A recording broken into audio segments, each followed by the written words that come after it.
Hello friends, welcome back. I am again with you with yet another new episode of UCSCAM presents Shiksha Ki Baat. Friends, yesterday we were discussing about what qualities the child is born with, and I am very happy that most of you has given wonderful comments, lots of sharing and tons of subscription.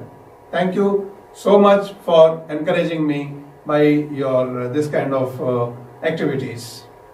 Friends, आज हम बात करेंगे, कल वाली बातों को ही आगे बढ़ाएंगे. कल हमने बात की थी कि बच्चे के अंदर क्या क्या ऐसा है जो वो लेके पैदा होता है. जस्ट टू रिपीट, बच्चा अपने साथ हैप्पीनेस लेके पैदा होता है. बच्चा अपने साथ बड़ा ही सेल्फ एस्टीम्ड होता है. बच्चा सेल्फ रिलायंट होता है. बच्चा खुद फियरलेस होता है. बच्चे में कोई किसी तरह का डर नहीं होता. वो सेल्फ को वैल्यू करता है.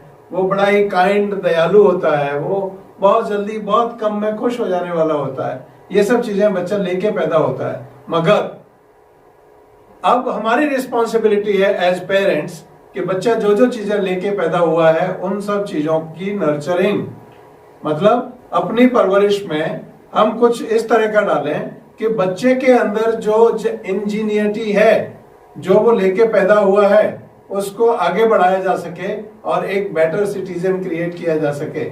आपका बच्चा, जैसा मैं बार बार कहता हूं, सिर्फ आपका नहीं है. आपका बच्चा देश की धरोहर है, समाज की धरोहर है, विश्व की धरोहर है. कल को वो पता नहीं क्या कितना बड़ा बनेगा और विश्व को अपने क्या योगदान से कृतज्ञ करेगा. मैं आप सबसे एक बहुत ही गंभीर मसले पर चर्चा करना चाहता हूं. आपका बच्चा बड़ा होकर अपने समाज को, अपने देश को, अपने विश्व को अपने क्रियाकलापों के थ्रू, अपने इनोवेशंस के थ्रू, अपने आविष्कारों के थ्रू क्या क्या कुछ दे सकता है. हो सकता है इन्हीं बच्चों में कोई फ्यूचर लीडर हो, कोई प्राइम मिनिस्टर हो, कोई प्रेसिडेंट हो, कोई मुख्यमंत्री हो, कोई साइंटिस्ट हो, कोई डॉक्टर हो, कोई इंजीनियर हो, कोई ऐसा हो जो वर्ल्ड को बचाने के लिए कुछ ऐसे एक्टिविटी करे और सारा वर्ल्ड उसके ऊपर गौरवान्वित हो. मैं समझता हूं इन बच्चों में वो सब चीज ऑलरेडी है. जरूरत है हम सब लोगों को मिलके इन बच्चों की परवरिश को ऐसा कर दिया जाए, नर्चरिंग को ऐसा कर दिया जाए कि जो चीज भगवान ने उनको दे के भेजा है वो चीज उनकी और बेटर हो जाए. अब उसको कैसे किया जाए? बहुत सारे पेरेंट्स का क्वेश्चन आया कि आपने ये तो बताया कि बच्चे के अंदर ये क्वालिटीज हैं, मगर हम ये कैसे करें कि इन क्वालिटीज को हम आगे बढ़ाएं. तो दोस्तों, सबसे पहली क्वालिटी एक पेरेंट की होनी चाहिए, वो होनी चाहिए एप्रिशिएशन. आपने देखा होगा एक छोटे बच्चे को भी एप्रिशिएशन चाहिए, एक एनिमल को भी एप्रिशिएशन चाहिए, बड़े लोगों को भी एप्रिशिएशन चाहिए, बुजुर्गों को भी एप्रिशिएशन चाहिए. तो एप्रिशिएशन के अंदर बहुत बड़ी ताकत है. एप्रिशिएशन माने प्रशंसा. जब आप प्रशंसा करते हैं किसी की तो आप उसके अंदर बहुत सारा खुशी डाल देते हैं. और ऐसा कोई नहीं है वर्ल्ड में जिसको अपनी प्रशंसा या अपना एप्रिशिएशन पसंद नहीं हो. हमको करना क्या है? प्रोत्साहित करना है. हमको उस बच्चे के अंदर जो क्वालिटी है, जो वो अच्छा कर रहा है, उसको प्रोत्साहित करना है. वो खुश रहता है, खुशी को प्रोत्साहित करना है. आपके साथ खेलता है, आप उसके साथ मिक्सअप होकर उस खेल को ही प्रोत्साहित कर रहे हैं. आपके साथ वो एक्सप्रेसिव है, अपनी एक्सप्रेशंस को दिखाता है. जैसे ही वो कुछ एक्सप्रेस करता है, जैसे फॉर एग्जांपल उसको गोद में आना है और हम गोद में उस समय नहीं लेते हैं, तो उसका जो एक्सप्रेसिवनेस है वो कहीं ना कहीं दब जाता है. तो हमको करने की जरूरत ये है कि ये बच्चा हर हाल में उत्साहित हो, उसको मोटिवेट करें और उसकी वही क्वालिटीज को आगे एनरिच करने के लिए, नर्चर करने के लिए उन्हीं क्वालिटीज को उभारा जाए, उनको सपोर्ट दिया जाए.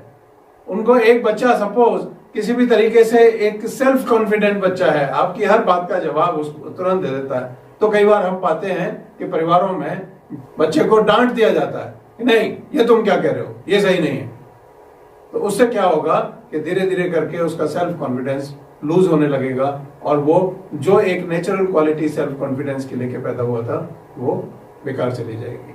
तो सेल्फ कॉन्फिडेंस बढ़ाने के लिए क्या करें? सेल्फ कॉन्फिडेंस बढ़ाने के लिए बच्चे को हर हाल में जो वो कर रहा है, जो वो सही कर रहा है, मैं गलत की नहीं कह रहा, जो वो सही कर रहा है उस पर जरूर अप्रिशिएट किया जाए, मगर और पब्लिकली किया जाए, सबके सामने किया जाए, रिश्तेदारों के सामने किया जाए, दोस्तों के सामने किया जाए और खूब अप्रिशिएट किया जाए। मगर कुछ वो गलत कर रहा है उसके लिए उसको अलग से कमरे में ले जाके, कोई ना हो, आप हो, आपका बच्चा हो, उस समय उससे डिटेल में बात करें कि देखो तुम बहुत अच्छे हो, तुम्हारे अंदर सारे गुण बहुत अच्छे हैं, तुम को हम बहुत प्यार करते हैं, मगर आज तुमने ये जो किया था मुझे वो अच्छा नहीं लगा।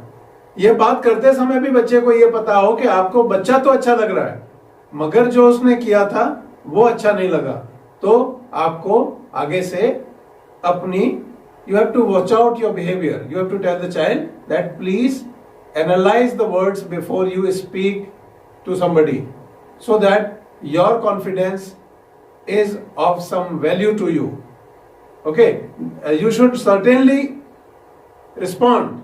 You should prepare the child to certainly respond, but respond in a manner which does not hurt others and which does not hurt, and you need not to handle the child in a way which reduces the self-confidence of the child. So this is about self-confidence. और कैसे बढ़ा सकते हैं self confidence को? जब आप PTM meeting में जाते हैं, टीचर से बात करते हैं, टीचर को बताएं कि मेरे बच्चे के अंदर ये खूबियां हैं, ये बड़ा ही सेल्फ कॉन्फिडेंट है, ये किसी से डरता नहीं, ये बहुत अच्छे से काम करता है, ये पंक्चुअल है, ये डेली का डेली अपना काम खत्म कर देता है, रेगुलरिटी इसकी बहुत अच्छी है, सुबह ये बहुत अच्छी अपने आप जग जाता है, अपने आप स्कूल के लिए तैयार होता है। यदि ये चीजें बच्चे में हैं तो जरूर तारीफ करें, यदि नहीं है तो उसको बताएं कि मैं तेरी तारीफ इन बातों पर करना चाहती हूँ या चाहता हूँ, तू मुझे ऐसा कुछ करके दिखा। तो आप पाएंगे कि आपका बच्चा बहुत अच्छे से एक दूसरे के साथ मिल के एक पॉजिटिव पर्सनैलिटी में कन्वर्ट हो रहा होगा। दूसरा, जैसे हम लोग सेल्फ रिलायंस की बात करते हैं कि बच्चा हमारा सेल्फ रिलायंट है या नहीं। सेल्फ रिलायंट वही बच्चा है जो अपने काम अपने आप सारे कर सके, मगर मम्मियां कई बार बच्चे को सेल्फ रिलायंट बनने ही नहीं देती हैं। जैसे फॉर एग्जांपल बच्चे को पानी चाहिए तो उसको पानी का ग्लास सोफे पे मिल जाएगा टीवी के सामने, गलत है वो। यदि वो बच्चा पानी खुद ले सकता है तो उसको कहिए कि आप जाओ और अपना पानी अपने आप लो। और आप पाएंगे धीरे धीरे, आज तो आपने सिर्फ पानी का एग्जाम्पल लिया है, कल वो खाना भी अपने आप डाल के लेगा, परसों वो अपना होमवर्क भी खुद करेगा, फिर हो सकता है वो अपने कपड़े भी खुद ठीक करे, हो सकता है अपना बेड भी ठीक करे। मॉर्निंग में मैं एक चीज सभी पेरेंट्स को कहना चाहता हूँ, जिसका बच्चा मॉर्निंग में उठते ही सबसे पहले अपना बेड ठीक कर देता है, उसको एक बड़ी खुशी और एक अचीवमेंट मोटिवेशन आता है कि right after getting up from the bed I have done something. तो प्लीज अपने बच्चों को एनकरेज करिए कि सुबह जगते ही सबसे पहले अपना बेड ठीक करें, और उसके बाद जैसा कि मैं बार बार कहता हूं, पेरेंट्स के आशीर्वाद में बहुत बड़ी शक्ति होती है दोस्तों, बहुत बड़ी शक्ति। और हमारे पुराने जमानों से ये टाइम एंड टेस्टेड है।